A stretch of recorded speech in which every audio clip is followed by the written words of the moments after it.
ನಿರಂತರವಾಗಿ ರಿಪಬ್ಲಿಕ್ ಈ ವಾಲ್ಮೀಕಿ ನಿಗಮದಲ್ಲಿ ಆಗಿರುವ 187 ಕೋಟಿ ಅಕ್ರಮ ಹಣ ವರ್ಗಾವಣೆ ವಿಚಾರಕ್ಕೆ ಸಂಬಂಧಪಟ್ಟಂತೆ ಎಕ್ಸ್ಕ್ಲೂಸಿವ್ ಮಾಹಿತಿಯನ್ನು ನಿಮ್ಮ ಮುಂದೆ ಇಡ್ತಾ ಇದ್ದೀವಿ.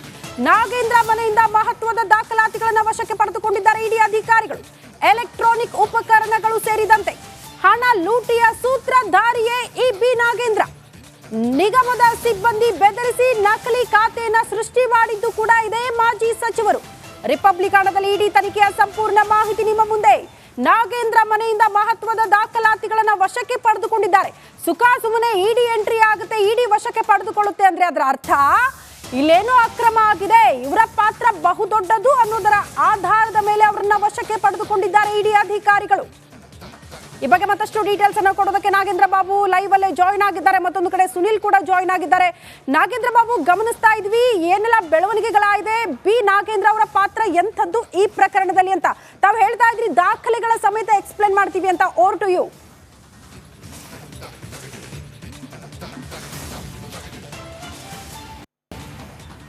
ಎಸ್ ನೋಡಿ, ಈಗ ಶ್ರುತಿ ನೋಡಿ, ದಾಖಲೆ ಸಮೇತವಾಗಿ ನಾನು ಎಕ್ಸ್ಪ್ಲೇನ್ ಮಾಡೋದಾದ್ರೆ ಪ್ರಮುಖವಾಗಿ ನೋಡಿ, ಇಲ್ಲಿ ನಾಗೇಂದ್ರ ಅವರ ಪಾತ್ರ ನೋಡಿ, ಆ ಡಾಕ್ಯುಮೆಂಟ್ ನಮ್ಮ ಬಳಿ ಇದೆ, ಫುಲ್ ಡಾಕ್ಯುಮೆಂಟ್ ಇರುವಂಥದ್ದು. ಆ ಡಾಕ್ಯುಮೆಂಟ್ನಲ್ಲಿ ನೋಡಿ ಯಾವಾಗ ಏನೇನು ಆಗುತ್ತೆ ಅಂತೇಳಿ ನೋಡಿ, ಫೆಬ್ರವರಿ ಜೂನ್ 2024ನೇ ತಾರೀಕಿನಂದು ನಾಗೇಂದ್ರ ಅವರು ಅಂದರೆ scheduled minister of scheduled tribal affairs, so ಈ ಒಂದು ಕಾರ್ಪೊರೇಷನ್ ನಿಗಮ ಮಂಡಳಿಗೆ ಸಂಬಂಧಪಟ್ಟಂತೆ ಬಸನಗೌಡ ದದ್ದಲ್ ಏನಿದ್ದಾರೆ ಅವರು ಕರೆಂಟ್ಲಿ ಅವರು ಅಧ್ಯಕ್ಷರಾಗಿರ್ತಾರೆ. ಆ ಸಂದರ್ಭದಲ್ಲಿ ನಾಗೇಂದ್ರ ಜೊತೆಗೆ ಎಂಟೈರ್ ಟೀಮ್ ಈ ಒಂದು ಸ್ಕ್ಯಾಮ್ ಏನಾಗಿದೆಯಲ್ಲ ಇದೆಲ್ಲವೂ ಕೂಡ ನಾಗೇಂದ್ರ ಅವರಿಗೆ ಸ್ಪಷ್ಟವಾಗಿ ಗೊತ್ತಿತ್ತು ಅನ್ನೋದು. ನೋಡಿ, ಶಾಂಗ್ರಿಲಾ ಹೋಟೆಲ್ನಲ್ಲಿ ಮೀಟಿಂಗನ್ನು ಮಾಡ್ತಾರೆ. ಅಲ್ಲಿ ಏನೆಲ್ಲ ಆಯಿತು ಅಂತ ಹೇಳೋದಕ್ಕಿಂತ ಮುಂಚೆ ನೋಡಿ, ನಾಗೇಂದ್ರ ಅವರು, ಶಾಸಕ ಬಿ ನಾಗೇಂದ್ರ ಅವರು ಡೈರೆಕ್ಟಾಗಿ corporation account was shifted to the MG Road branch of Union bank of India ಅಂತೇಳಿ.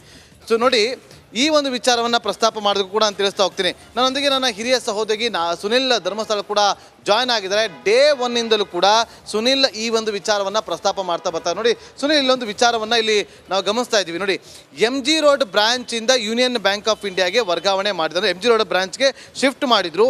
The expert pressure of corporation officials Shri B Nagendra conducted meeting at Shangri-La hotel. ಮೊದಲಿಗೆ ಈ ಅಕೌಂಟನ್ನು, ಈ ಬ್ರಾಂಚ್ ಅಕೌಂಟನ್ನು ಯಾಕೆ ಯೂನಿಯನ್ ಬ್ಯಾಂಕ್ಗೆ ಓಕೆ ನಾಗೇಂದ್ರ ಬಾಬು, ವಾಪಸ್ ಬರ್ತೀನಿ, ಹಾಗೆ ಸಂಪರ್ಕದಲ್ಲಿರಿ. ಮತ್ತೊಂದು ಅಪ್ಡೇಟ್ ಲಭ್ಯವಾಗ್ತಾ ಇದೆ. ನಕಲಿ ಖಾತೆ ಸೃಷ್ಟಿ ಮಾಡಿ ನಿಗಮದ ಹಣ ಲೂಟಿ ಮಾಡಲಾಗಿದೆ. ನಕಲಿ ಖಾತೆಗಳ ಮೂಲಕ ಚುನಾವಣೆಗೆ ಹಣ ಬಳಕೆ ಆಗಿದ್ದು ಬಹಳ ಬಹಳ ಸ್ಪಷ್ಟ. ಡೇ ಒನ್ನಿಂದಲೂ ಕೂಡ ರಿಪಬ್ಲಿಕ್ ಈ ಪ್ರಶ್ನೆಯನ್ನ ಅನುಮಾನವನ್ನ ವ್ಯಕ್ತಪಡಿಸಿತ್ತು. ನಕಲಿ ಖಾತೆ ಸೃಷ್ಟಿ ಮಾಡಿ ಹಣ ವರ್ಗಾವಣೆಯಾದ ಬಳಿಕ ಬಳ್ಳಾರಿ ಲೋಕಸಭೆಗೆ ಅದನ್ನ ಬಳಕೆ ಮಾಡಿಕೊಳ್ಳಲಾಗಿದೆ ಅಂತ 20.19 ಕೋಟಿ ಹಣ ಬಳಕೆ ಆಗಿರೋದು ಎಲ್ಲಿ ಅನ್ನುವಂತ ಪ್ರಶ್ನೆಗೆ ಚುನಾವಣೆಗೆ ಅನ್ನುವಂತ ಉತ್ತರ. ಇಡಿ ಅಧಿಕಾರಿಗಳು ಈ ಬಗ್ಗೆ ಖಚಿತ ಮಾಹಿತಿ ಪಡೆದುಕೊಂಡಿದ್ದಾರೆ ಅನ್ನೋದು ಸದ್ಯ ಸಿಗ್ತಾ ಇರುವಂತಹ ಮಾಹಿತಿ. ಬಳ್ಳಾರಿ ಲೋಕಸಭೆ ಚುನಾವಣೆಯ ಉಸ್ತುವಾರಿ ಆಗಿದ್ರು ಬಿ ನಾಗೇಂದ್ರ.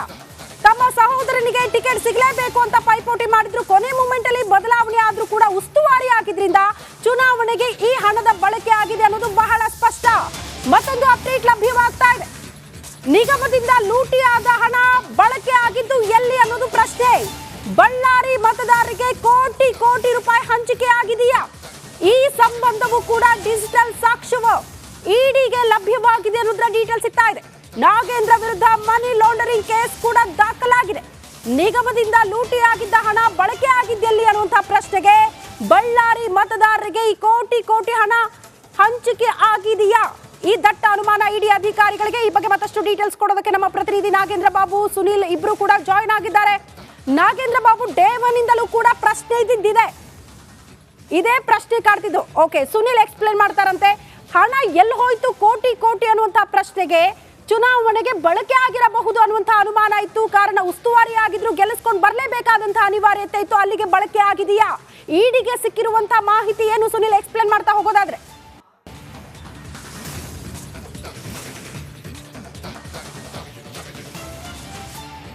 ಎಸ್ ಶ್ರುತಿ, ವಾಲ್ಮೀಕಿ ನಿಗಮದಿಂದ ವರ್ಗಾವಣೆಯಾದಂಥ ಹಣ ಎಲ್ಲೋಯ್ತು ಅನ್ನುವಂಥ ಒಂದು ಪ್ರಶ್ನೆಗಳಿಗೆ ಸಂಬಂಧಪಟ್ಟಂತೆ ಇಡಿ ಅಧಿಕಾರಿಗಳು ಸಾಕಷ್ಟು ತನಿಖೆಯನ್ನು ನಡೆಸಿದ್ದಾರೆ. ಅದರಲ್ಲಿ ಯಾವ್ಯಾವ ಅಕೌಂಟ್ಗಳಿಗೆ ಹಣ ಹೋಗಿತ್ತು ಅನ್ನುವಂಥದಕ್ಕೆ ಸಂಬಂಧಪಟ್ಟಂತೆ ದಾಖಲೆಗಳು ಸಿಕ್ಕಿತ್ತು. ಸೊ ನೆಕ್ಸ್ಟ್ ಪ್ರೋಸೆಸ್ ಇದ್ದುದು ಅಂತ ಹೇಳಿದರೆ, ಯಾರ ಅಕೌಂಟ್ಗೆ ಹಣ ಹೋಗಿತ್ತು ಅವರೆಲ್ಲರನ್ನು ಕೂಡ ಇಡಿ ಅಧಿಕಾರಿಗಳು ವಿಚಾರಣೆಗೊಳಪಡಿಸಿದರು. ವಿಚಾರಣೆಗೊಳಪಡಿಸಿದಂಥ ಸಂದರ್ಭದಲ್ಲಿ ಯಾರ ಕಡೆಯಿಂದ ಬಂದಿದೆ, ಏನಕ್ಕೆ ಬಂದಿದೆ ಅನ್ನುವಂಥದ್ರ ಬಗ್ಗೆ ಕೂಡ ಮಾಹಿತಿ ಗೊತ್ತಾಗಿತ್ತು. ಸೊ ಇದರಲ್ಲಿ ಸುಮಾರು 89 ಕೋಟಿ ಒಟ್ಟು ಹಣ ಇದ್ದಿದ್ದು. ಅದರಲ್ಲಿ 20 ಕೋಟಿಯಷ್ಟು ಹಣ ಈ ನಾಗೇಂದ್ರ ಅವರಿಗೆ ಸಂಬಂಧಪಟ್ಟಂತೆ ಬಳ್ಳಾರಿಯಲ್ಲಿ ಇರುವಂಥ ಕೆಲವೊಂದು ವ್ಯಕ್ತಿಗಳಿಗೆ ವರ್ಗಾವಣೆ ಆಗಿತ್ತು ಅನ್ನೋದು ಕೂಡ ಗೊತ್ತಾಗಿರುವಂಥದ್ದು ಮತ್ತು ಅದೇ ಒಂದು ಹಣವನ್ನು ಚುನಾವಣೆಗೋಸ್ಕರ ಬಳಕೆ ಮಾಡಲಾಗಿದೆ ಅನ್ನುವಂಥದ್ದು ಈಗ ಪ್ರಾಥಮಿಕ ತನಿಖೆ ವೇಳೆ ಗೊತ್ತಾಗಿರುವಂಥದ್ದು. ಇದಕ್ಕೆ ಸಂಬಂಧಪಟ್ಟಂತೆ ಇನ್ ಡೆಪ್ತ್ ಆಗಿ ಈಗ ಇಡಿ ಅಧಿಕಾರಿಗಳು ತನಿಖೆಯನ್ನು ನಡೆಸ್ತಾ ಇದ್ದಾರೆ. ಅಂದರೆ ಈ ಹಣದ ವಹಿವಾಟು ಯಾವ ರೀತಿ ಆಗಿದೆ ಅನ್ನುವಂಥದ್ದು. ಒಂದು ವೇಳೆ ಈಗ ಚುನಾವಣೆಗೆ ಬಳಕೆ ಆಗಿದೆ ಅಂದರೆ ಅದು ಆನ್ಲೈನ್ ಮೂಲಕ ಯಾರಿಗೂ ಕೂಡ ಹಣ ವರ್ಗಾವಣೆ ಮಾಡೋದಕ್ಕೆ ಆಗಲ್ಲ. ಅಂದರೆ ಮತದಾರರಿಗೆ ಕೊಡಬೇಕಂದ್ರೂ ಕೂಡ ಯಾರಿಗೆ ಕೊಡಬೇಕಂದ್ರೂ ಕೂಡ ಆಗಲ್ಲ, ಕ್ಯಾಶ್ ರೂಪದಲ್ಲೇ ಕೊಟ್ಟಿರ್ತಾರೆ. ಆದರೆ ಇಷ್ಟು ದೊಡ್ಡ ಮೊತ್ತದ ಅಮೌಂಟು ಸುಮಾರು 20 ಕೋಟಿಯಷ್ಟು ಹಣವನ್ನು ಡ್ರಾ ಮಾಡಿ ಅದನ್ನು ಯಾವ ರೀತಿ ಹಂಚಿಕೆ ಮಾಡಲಾಗಿದೆ ಅನ್ನುವಂಥ ದೊಡ್ಡ ಪ್ರಶ್ನೆ. ಮತ್ತು ಇದರ ಹಿಂದೆ ಹವಾಲಾ ವಹಿವಾಟು ನಡೆದಿರುವ ಬಗ್ಗೆ ಕೂಡ ಒಂದು ಅನುಮಾನ ಇದೆ. ಏನಕ್ಕೆ ಅಂದರೆ ಈ ಒಂದು ಅಕೌಂಟ್ನಲ್ಲಿ ಇಂತಿಷ್ಟು ಅಮೌಂಟ್ ಇದೆ ಅಂದರೆ ಅದಕ್ಕೆ ಬದಲಾಗಿ ಇಷ್ಟು ಕ್ಯಾಶ್ ಬೇಕು ಅಂತೇಳಿ ಹಾರ್ಡ್ ಕ್ಯಾಶ್ನ ಪಡ್ಕೊಳ್ಳೋದಕ್ಕೂ ಕೂಡ ಹವಾಲಾ ಮೂಲಕ ಸಾಧ್ಯ ಆಗುತ್ತೆ. ಸೊ ಇಲ್ಲೂ ಕೂಡ ಇರುವಂಥ ಅನುಮಾನ ಅಂತ ಹೇಳಿದರೆ ಇಷ್ಟು ದೊಡ್ಡ ಮೊತ್ತದ ಹಣವನ್ನು ವಾಪಸ್ ಬರ್ತೀನಿ ಮತ್ತೊಂದು ಅಪ್ಡೇಟ್ ಲಭ್ಯವಾಗ್ತಾ ಇದೆ. ಬ್ರಹ್ಮಾಂಡ ಭ್ರಷ್ಟಾಚಾರಕ್ಕೂ ನಾಗೇಂದ್ರ ರೂವಾರಿ, ಕೋಟ್ಯಾಂತರ ರೂಪಾಯಿ ವರ್ಗಾವಣೆಗೂ ಇವರೇ ಉಸ್ತುವಾರಿ. ಇಡಿ ತನಿಖೆಯಲ್ಲಿ ಆಪ್ತರ ಮಾಹಿತಿ.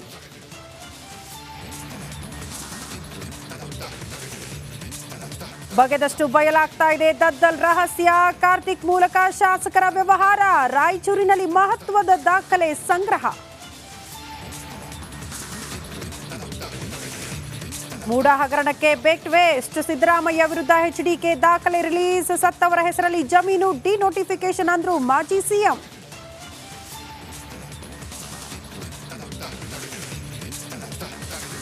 ಜೈಲೂಟ ಸೇರ್ತಿಲ್ಲ, ಮನೆ ಊಟ ಸಿಗ್ತಿಲ್ಲ, ಫಿಟ್ನೆಸ್ ಕಾಪಾಡದೆ ದರ್ಶನ್ ವಿಲವಿಲ.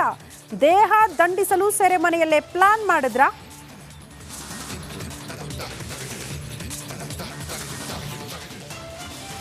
ಬೆಳಗಾವಿಯಲ್ಲಿ ಗರ್ಭಿಣಿ ಸಾವು, ಉಸಿರುಗಟ್ಟಿಸಿ ಕೊಲೆ ಮಾಡಿದ್ದಾರೆಂದು ಆರೋಪಿಸಿದ ಪೋಷಕರು. ರೀಲ್ಸ್ನಲ್ಲಿ ಶುರುವಾಗಿದ್ದ ಪ್ರೀತಿ ಒಂದೇ ವರ್ಷಕ್ಕೆ ಅಂತ್ಯ. ನಮಸ್ಕಾರ, ಕರ್ನಾಟಕ ಪ್ರೈಮ್ ಟೈಮ್ಗೆ ಸ್ವಾಗತ. ನಾನು ಜಯಪ್ರಕಾಶ್ ಶೆಟ್ಟಿ. ಇಡೀ ಕರ್ನಾಡು ಇವತ್ತು ರೆಬೆಲ್ ಆಗಿ ನಿಂತಿದೆ. ಈ ಹಗರಣಗಳನ್ನು ಸದನದಲ್ಲಿ ಪ್ರಸ್ತಾಪ ಮಾಡಲು ಕೂಡ ಕಾಂಗ್ರೆಸ್ ಹಿಂದೇಟು ಹಾಕಿದ್ದೇಕೆ? ನಿಮ್ಗೆ ಸಂಬಳ ಅದಕ್ಕೆ, ನಿಮಗೆ ವಾಹನ ಅದಕ್ಕೆ, ನಿಮಗೆ ವೆಪನ್ ಅದಕ್ಕೆ, ನೀವು ಅದನ್ನು ಸೆರೆ ಹಿಡಿಬೇಕಾಗಿತ್ತು. ನೀವು ವಿದ್ಯುತ್ ಬರ ಇದೆ ಅಂತ ಹೇಳ್ತಾ ಇದ್ದೀರಿ, ಎಲ್ಲಿ ಬರ ಇದೆ ನೀವು ಹೇಳಬೇಕು.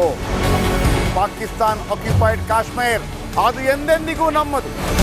40 ಮೆಷಿನ್ಗಳು ತಂದಿತ್ತು ನೋಟ್ ಎಣಿಸುವುದಕ್ಕೆ, ಅದೇ ಹಾಳಾಯಿತು. ಮಥುರಾದ ಗಲಾಟೆ ಇದೆಯಲ್ಲ, ಅದು ಸ್ಥಳೀಯವಾಗಿ ಕೂತು ಪರಿಹರಿಸಬಹುದಾದಂಥ ಕಾನೂನಿದೆ. ಗ್ಯಾರಂಟಿ ಯೋಜನೆಯಿಂದ ನಷ್ಟ ಆಗಿದೆ, ಲಾಭ ಆಗಿದೆ, ದಯವಿಟ್ಟು ಹೇಳಿ. Dawood Ibrahim most wanted criminal ಯಾವಾಗಾದ ಅಂದರೆ ಇಲ್ಲಿ ತನಕ ಭಾರತ ದೇಶದಲ್ಲಿ ಓರ್ವ ದಲಿತ ಪ್ರಧಾನಿಯಾದಂಥ ಇತಿಹಾಸವೇ ಇಲ್ಲ. ರಿಪಬ್ಲಿಕ್ ವರ್ಲ್ಡ್ ಆಪ್ ಇದು ಕೇವಲ ಅಪ್ಲಿಕೇಶನ್ ಅಲ್ಲ, ಸಮಗ್ರ ಸುದ್ದಿಗಳ ಸಂಪರ್ಕ ಮಾರ್ಗಕ್ಕೆ ಕ್ರಾಂತಿಕಾರಿ ಬದಲಾವಣೆ.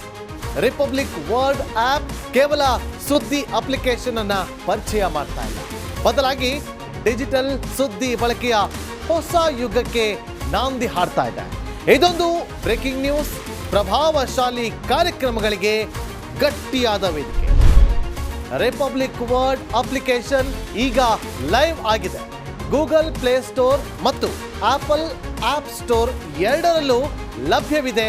ಈಗಲೇ ಡೌನ್ಲೋಡ್ ಮಾಡಿ.